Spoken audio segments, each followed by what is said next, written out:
Bonjour, aujourd'hui l'homme qui a fait crucifier Jésus, Ponce Pilate.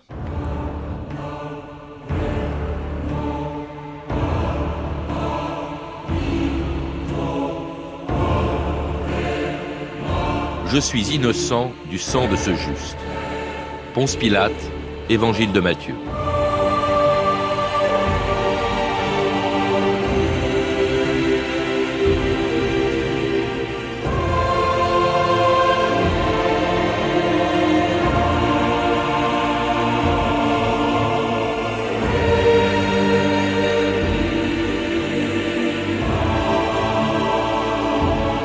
« 2000 ans d'histoire.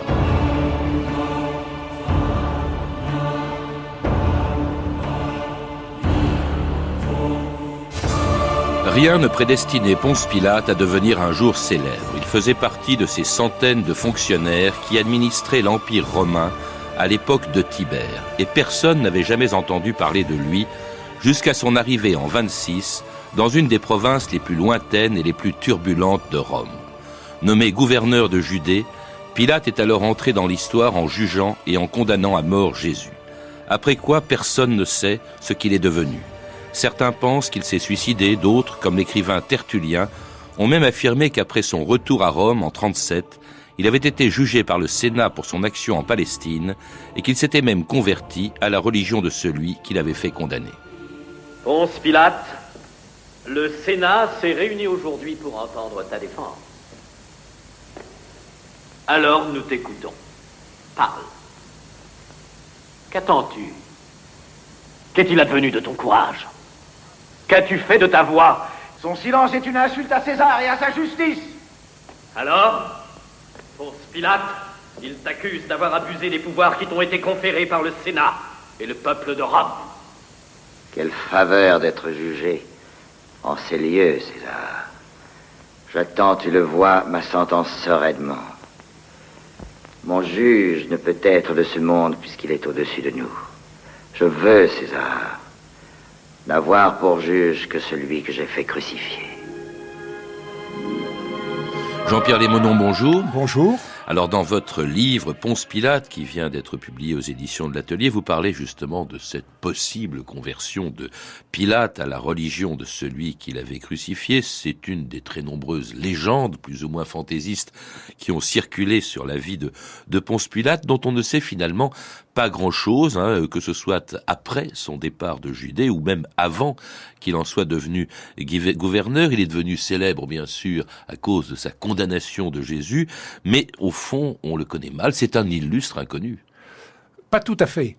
Vous avez raison, par un certain côté, c'est tout à fait un paradoxe, parce que cet homme a été un gouverneur de peu d'importance, rien à voir par exemple avec le gouverneur de Syrie, un Vitellius, et ensuite il a été fort célèbre, mais en même temps, grâce à Flavius Joseph, nous avons tout de même un certain nombre d'informations sur des actes, des gestes qu'il a accomplis, et on peut se faire une idée du comportement de Pilate dans la province romaine de Judée. Alors Flavius Joseph, c'est un juif qui a ultérieurement, qui était romain en même temps, qui a écrit beaucoup sur cette période et notamment sur les Romains en Judée à cette époque. Jean-Pierre Lémonon, vous le citez à plusieurs reprises, comme vous citez tous les textes, car aussi beaucoup de choses, notamment sur le procès de Jésus que l'on sait sur Pilate, viennent bien sûr des évangiles, mais eux ils sont très postérieurs à ce qu'a écrit Flavius Joseph. Est-ce qu'on sait d'abord ce qu'il était avant d'être nommé gouverneur de Judée, avant 26. Tout ce qu'on peut dire avec certitude, c'est que ça a été un militaire qui a commandé des troupes auxiliaires. Voilà. Pourquoi? Parce que vous évoquez son nom qui serait peut-être une indication. Alors, il vient d'abord sans doute d'un rameau d'une famille relativement célèbre, les Pontius. C'est sa gens. Pilatus est un surnom qui veut dire habile au javelot. Alors, la question, mais on ne peut faire que des hypothèses, c'est s'il a reçu lui-même ce surnom, on peut penser que c'était un bon militaire. Si au contraire il le tient de son père ou grand-père, ça ne nous dit plus grand-chose sur l'homme. Mais c'est certain que c'était un militaire. L'évangile de Matthieu parle aussi d'une femme qu'il est marié aussi avec une certaine Claudia Procula. Oui, alors là vous nous dites plusieurs choses. L'évangile de Matthieu ne donne pas de nom. Le nom qu'on va avoir dès le IVe siècle par les actes de Pilate, c'est Procula. Et à partir du XVIIe, XVIIIe siècle, elle deviendra Claudia Procula. Alors, ce qu'on peut penser, c'est pas du tout impossible. Sous Tibère, la question « les femmes doivent-elles accompagner leur époux gouverneur ?» a été discutée au Sénat. Donc, il est tout à fait possible que Pilate ait eu sa femme, mais là aussi, on ne peut faire qu'une hypothèse. En tous les cas, on ne peut pas s'appuyer sur Matthieu. Alors, une précision, Jean-Pierre Lémonon, il est donc nommé, comme l'ont été beaucoup d'autres hauts fonctionnaires de l'Empire, justement dans cet empire, gouverneur, mais on dit aussi procurateur ou préfet. Alors, quelle a été la fonction exacte de Ponce Pilate? Alors, si vous voulez, gouverneur, c'est un terme générique. En grec, c'est hégemon. Donc, il a été gouverneur de Judée. Ça. Alors ensuite, dans les textes littéraires, on parle de procurator. C'est dans les textes latins. Dans les textes grecs, on parle d'épitropos, c'est-à-dire procurateur. C'est-à-dire? Alors, le procurateur, c'est celui dont ça va être la fonction spécifique, ça s'occupe au départ des intérêts financiers de l'empereur. Et dans les provinces, gère des petites régions qui appartiennent à l'empereur. Donc, c'est ça le procurateur au départ. Ensuite, après la réforme de Claude, c'est-à-dire après 44, procurateur deviendra le titre de tout gouverneur.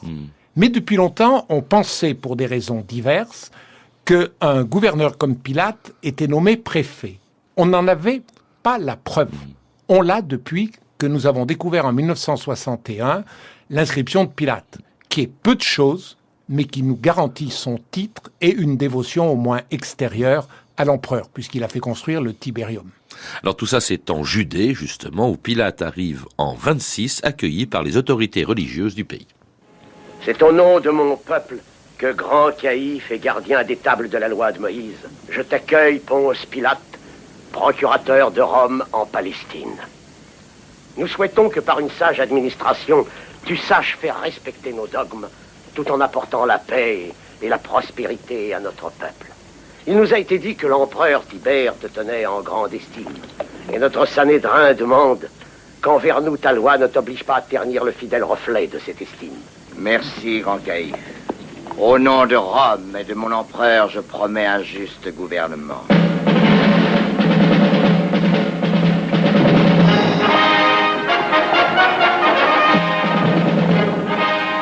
Alors quand Ponce Pilate arrive en Judée en 26, Jean-Pierre Lémonon, les Romains, ils sont en fait présents depuis longtemps. Ils sont présents depuis longtemps, puisqu'on peut dire que depuis à peu près la moitié du second siècle avant Jésus-Christ, la présence romaine n'est pas de manière continuelle, mais les Romains s'intéressent à cette région. Véritablement, il y a mainmise, on peut dire, avec Pompée, vers les années 60. Avant Jésus-Christ. Avant Jésus-Christ, oui, bien sûr. Au moment où les derniers Hasmonéens, les Maccabées, sont en train de se disputer entre eux pour avoir le pouvoir. Et alors, après Pompée, le génie de la part de Rome, c'est de mettre en place une famille qui vont être royale, une famille qui n'est pas royale à l'origine, et qui est la famille d'Hérode, Hérode le Grand. Et alors, par le biais d'Hérode le Grand et ensuite de ses fils, ou au moins de certains de ses fils, les Romains vont faire de la Judée, dans le fond, on peut dire un royaume client. Alors, quand on dit la Judée, il y a la Judée géographique, au sud, vous avez la Samarie et la Galilée. Donc, le terme officiel, c'est province romaine de Judée, mais c'est beaucoup plus que la simple région géographique. Donc il garde un roi, ce sera à l'époque de Ponce Pilate, ce sera Hérode Antipas, c'est-à-dire un descendant de Hérode le Grand. Et alors ils gardent aussi, ils ont l'habileté de garder, ce qui est très important évidemment en Judée, les autorités religieuses. Il y a le Sanhédrin d'une part et le grand prêtre d'autre part. Oui, alors ce que vous avez dit, il y a un petit point qui n'est pas tout à fait précis ou qu'il faut clarifier, c'est qu'effectivement, pendant l'existence de Jésus, il y a un fils d'Hérode, Hérode Antipas, qui gouverne la Galilée. Mais en parallèle, il y a pour le reste du pays un gouverneur romain. qui évidemment est Pilate. Et qui gouverne d'ailleurs, et dont le siège, dont la capitale, si je puis dire, c'est Césarée. C'est Césarée-Maritime. C'est sur la côte méditerranéenne. Et alors, c'est un gouverneur, ce gouverneur justement, c'est Ponce Pilate. Et dès son arrivée, eh bien, il commet une première maladresse en faisant construire un aqueduc pour alimenter Jérusalem en eau. Voici les rapports de la province de Samarie. Je me souviens. C'est une région défavorisée. Oui. La terre est improductive, elle manque d'eau, c'est forcé. Le Sanhédrin a refusé de contribuer à la construction d'un aqueduc. Refusé. Mais le Sanhédrin est pourtant fort riche. L'aqueduc ne doit pas créer de nouvelles dépenses. Mais qui va en bénéficier sinon le peuple? Mais, procurateur, nous respectons l'autorité souveraine de Rome. Mais avant tout, sache que le Sanhédrin a une vue différente, basée sur une loi ancestrale et orthodoxe. Le peuple doit contribuer à l'entretien du temple. La taxe qu'il verse sert à honorer, à glorifier Dieu. Et non les hommes. Galba, et vous, membres du Sanhédrin, pour ma première ordonnance en Palestine, je veux voir les bases de l'aqueduc avant 1 mois, et je lèverai une taxe si sa construction l'exige. Mais procurateur, je vous remercie d'être venu. Alors justement, la construction de cet aqueduc, vous le rappelez, Jean-Pierre Lémenon, dans votre livre, c'est une des premières bourdes, en tout cas une erreur que commet Ponce Pilate à peine arrivé. Il se heurte d'abord au Sanhédrin. Je vous ai posé la question, mais rappelez-nous ce que c'est. Alors, le Sanhédrin, c'est dans le fond le pouvoir religieux. Et devant Rome, le Sanhédrin avec le grand prêtre sont dans le fond les garants de la bonne conduite des Juifs vis-à-vis de Rome. Alors en quoi justement la construction de cet aqueduc est considérée comme scandaleux? Oui, alors si vous voulez, la première maladresse, c'est Pilate a fait rentrer les enseignes à Jérusalem. Tout à l'heure, vous évoquiez la capitale administrative, était Césarée. C'était véritablement, de la part des Romains, un respect du monde juif. Et en même temps, la sécurité... D'avoir éloigné, justement, le pouvoir politique romain de la ville sainte de Jérusalem. Les enseignes, tout ce qui pouvait avoir une résonance religieuse romaine. Les enseignes, c'est ce que portaient les légionnaires avec l'effigie de l'empereur, voilà, d'ailleurs. Ce que portaient les auxiliaires, puisque c'était des troupes auxiliaires en province romaine. Alors donc, il fait cette gaffe, ça provoque évidemment un grand scandale, et puis autre gaffe, cet aqueduc. Alors, l'aqueduc, en soi, là où c'est vraiment une maladresse, parce que c'est pour amener de l'eau à Jérusalem. Exactement. A priori, ça devrait être bien. Ce qui pouvait favoriser les sacrifices, ça pouvait être très intéressant. Seulement, il semble qu'il a d'abord décidé de lui-même la faire. Il a voulu faire cela. Deuxièmement, qu'il a fait puiser. Parce qu'on ne peut pas imaginer que Pilate ait puisé lui-même dans le trésor. Mais il a fait puiser dans le trésor en ayant l'accord du grand prêtre Caïphe, qui finalement était un homme à sa dévotion, puisque quand Pilate arrive, Caïphe est en place, quand il part, Caïphe est toujours en place. Le trésor du temple qui était destiné, on a entendu cet extrait de film, qui était destiné en fait au sacrifice que devaient faire les Juifs et pas du tout à la construction d'un aqueduc. Ah si. Et ce trésor était quand même collecté dans toute la population juive. Je crois que même que la diaspora, qui était très importante, les Juifs payaient justement pour le trésor du temple. Tout à fait, et les Romains respectaient cela. Mais le trésor du temple pouvait aussi servir à améliorer, on a eu d'ailleurs vers les années 60, des travaux payés, financés par le trésor du temple dans la ville de Jérusalem. Ça pouvait avoir aussi un motif social pour procurer du travail. Ça peut être pour améliorer la ville, mais c'était pas au gouverneur à se servir. Oui, il dresse à plusieurs reprises l'opinion contre lui, Jean-Pierre Lémenon, les Juifs contre lui. Il y a aussi l'affaire des boucliers dorés. Oui, alors là... D'ailleurs, on voit bien tel que Philon le raconte, puisqu'il y a non seulement des textes de Flavius Joseph, mais on a un texte de Philon tout à fait intéressant. Philon, dans la lettre, il rapporte une lettre de Agrippa, du roi Agrippa, qui est un petit-fils d'Hérode le Grand. Manifestement, on n'estime pas que ce que Pilate a fait est absolument scandaleux. Oui, mais ce qu'on appelle, c'est quoi ces boucliers dorés? Alors, ces boucliers dorés, c'est des boucliers qui ont une portée cultuelle. C'est pas simplement des boucliers. Il faut rappeler, c'est lui qui les amène, je crois, il les amène à Jérusalem. Et il en fait la dédicace. Oui. Sans rien inscrire, pas de figure, rien du tout, mais simplement le nom à qui c'était dédié. Alors rien que ce geste, le fait que les boucliers dorés ont dans la culture du temps romaine un sens cultuel, a immédiatement dressé le monde juif. Alors des importants, notamment des fils d'Hérode, vont faire une démarche à Rome pour dire c'est scandaleux ce qui s'est passé. Alors il est retiré, ce qui prouve quand même qu'il s'incline un petit peu devant l'autorité, la puissance des autorités religieuses de Jérusalem, enfin des autorités religieuses juives. Alors cela dit, le moment évidemment le plus important du gouvernement de Ponce Pilate, Jean-Pierre Lébonon, celui qui va le faire véritablement entrer dans l'histoire, c'est lorsque les Juifs, justement, lui remettent un agitateur que Ponce Pilate est chargé de juger et qui se proclame roi des Juifs. Procurateur, Jésus de Nazareth est amené devant toi par la conscience du peuple. Il est la cause de troubles qui sont de nature à pervertir Israël. Il rassemble le peuple, lui défend de payer le tribut dû à César. À quelle peine doit-il être condamné? Il faudra lui infliger celle réservée aux hérétiques. Prisonnier, approche-toi de moi. Réponds à ma question. Es-tu le roi des Juifs? Tu le dis, je suis roi. Je suis né pour une chose et venu dans le monde pour elle, témoigner pour la vérité. Qu'est-ce que la vérité? Elle est devant toi. Il doit avouer qu'il vient de la Galilée pour inciter le peuple à la révolte. En fait, cet homme est un Galiléen. Donc, il dépend de la juridiction d'Hérode. Emmenez-le devant Hérode.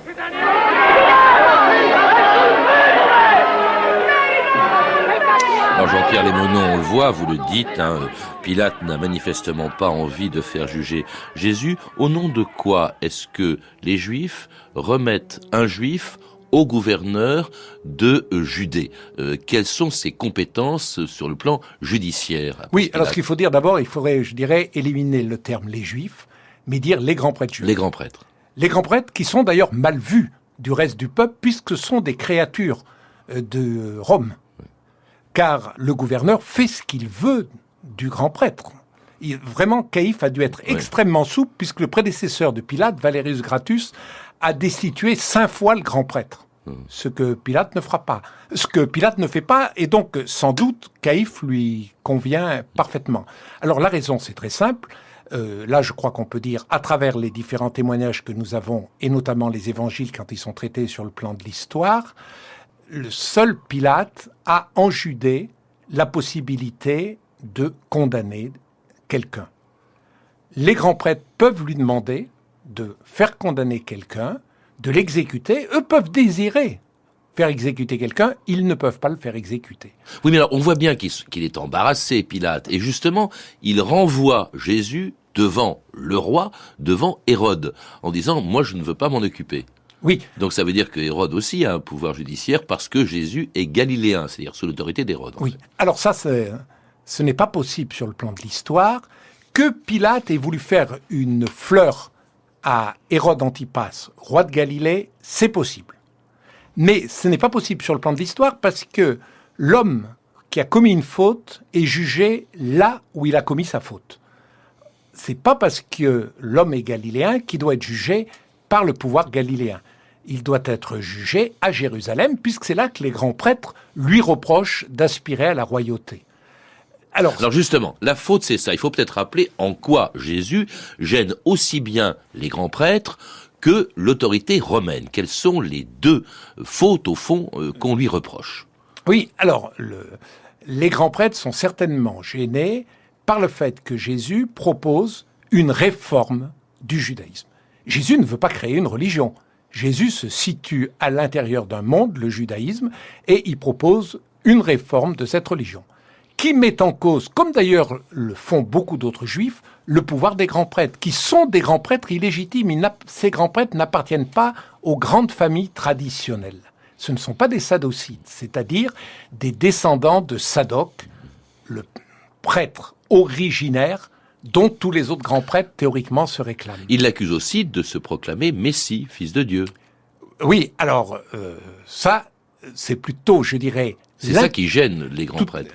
Tout à fait. C'est-à-dire, l'interrogation, c'est que Jésus accomplit un certain nombre de gestes qui amènent des personnes à se demander, est-il le Messie? Il faut voir que nous sommes dans une période où le peuple juif est en ébullition. Le Messie attendu par les Juifs. Exactement. Selon il ne faut pas oublier que grâce à Flavius Joseph, nous savons que dès le début du 1er siècle, il y a eu des révoltes, soit de type prophétique, soit plutôt de type royal. C'est-à-dire prophétique, Il y a des gens qui attendent, qui espèrent qu'un grand prophète va se manifester, d'autres espèrent qu'on va renouer avec David, dans le fond.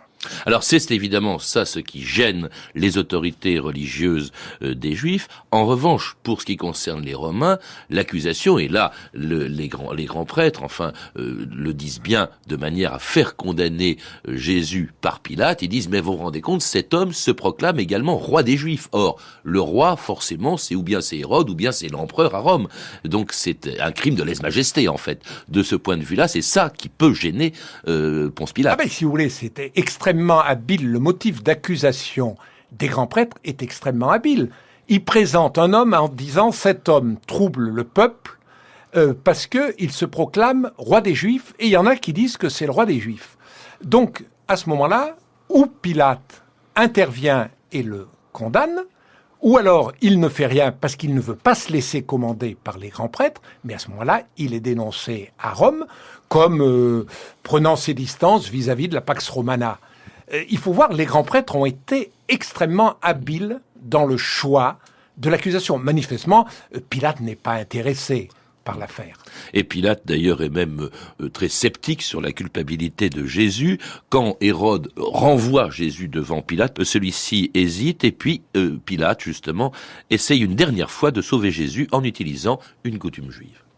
Vous avez une coutume qui autorise que soit relâché un prisonnier à la Pâque. À vous de choisir. Voulez-vous que soit relâché Jésus de Nazareth? Silence! Ou dois-je faire relâcher Barabbas, ce larron, ce criminel redouté, qui pire rançonne la région? Dois-je condamner Jésus, appelé Christ?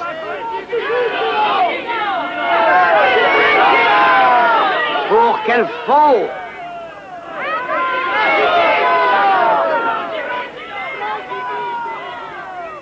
Il n'a pas commis de crime. Apportez-moi les guerres. Du sang de cet homme, je me lave les mains. Je me lave les mains, tout le monde connaît évidemment cette formule, elle est passée dans le langage commun quand quelqu'un veut se débarrasser d'une responsabilité. Au fond, Jean-Pierre Lémenon, est-ce que qui, au fond, des grands prêtres ou de Ponce Pilate est responsable de la mort de Jésus, de sa condamnation? Car la condamnation, elle est romaine. D'ailleurs, le supplice est romain. La croix, c'est un supplice romain. Alors, si vous voulez, il faut distinguer, je crois, entre une responsabilité morale. C'est incontestable que le petit noyau des grandes familles sacerdotales a voulu faire condamner Jésus. Sur le plan purement juridique, seul Pilate avait la possibilité de le condamner et de le faire exécuter. Alors, vous savez, le supplice romain, c'est vrai que on a souvent dit que c'est un supplice romain. Réservé aux esclaves, en principe. Voilà, tout à fait. C'est tout ce qu'il y avait de plus humiliant, la crucifixion. Il n'en demeure pas moins que même à l'intérieur du monde juif, il y a eu des crucifixions. On a le sentiment aussi, à vous lire, qu'il cède, au fond, devant la foule qui exige, ou en tout cas les grands prêtres, qui exigent justement la mort de Jésus. Oui, c'est-à-dire, je le disais... Il a pas envie d'une révolte, il fait attention à sa carrière aussi, bien sûr. Oui, je crois surtout qu'il faut bien repartir du motif qu'on sert à Pilate. Les grands prêtres disent, il se prétend roi. Donc, je trouve que dans l'évangile de Jean, il y a un bon aperçu quand les grands prêtres disent, qu'il l'ait dit ou pas, je n'en sais rien, ça c'est pas... Mais, alors tu n'es pas l'ami de César.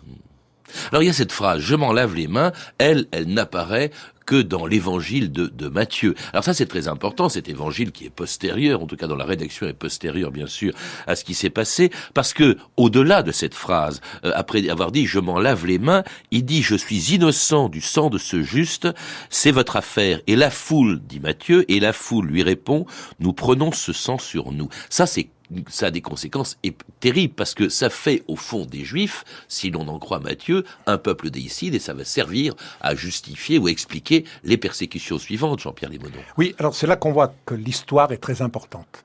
Ça permet de bien resituer, de bien recadrer les événements. D'abord, sur la phrase elle-même, ça veut dire simplement, les grands prêtres disent qu'ils se sentent pleinement responsables. Ils prennent la responsabilité de l'affaire. Voilà. Alors c'est vrai on fera jouer après on fera dire à cette phrase un sens qu'elle n'a pas.